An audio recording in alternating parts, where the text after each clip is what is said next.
Adding a product. In this lecture, I will show you how you add a product in Shopify.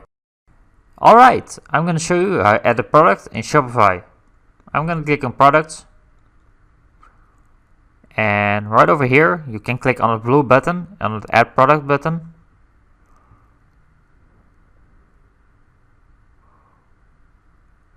And I'm going to enter here the name, man jacket.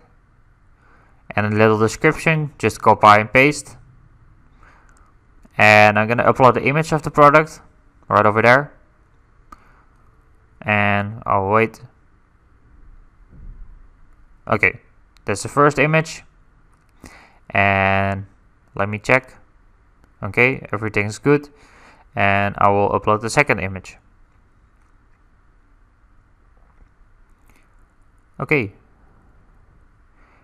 And I'll give it a price. This is the real price, what I enter here. And this is the compare price. So now look at the compare price and not the cost per item. It goes about 120.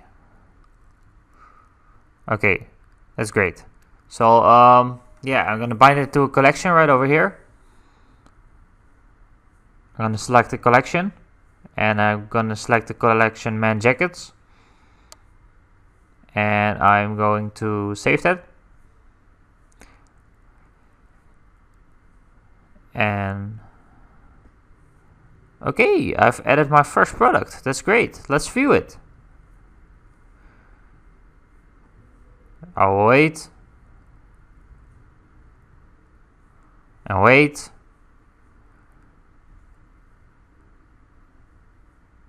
Okay, this is looking amazing for your first product. So we got our product created, and yeah, that's probably your product. In the next lecture, we are going to add a variable product. A variable product is a product where you can select sizes and colors. So I will show you that soon. So I hope I will see you in my next lecture.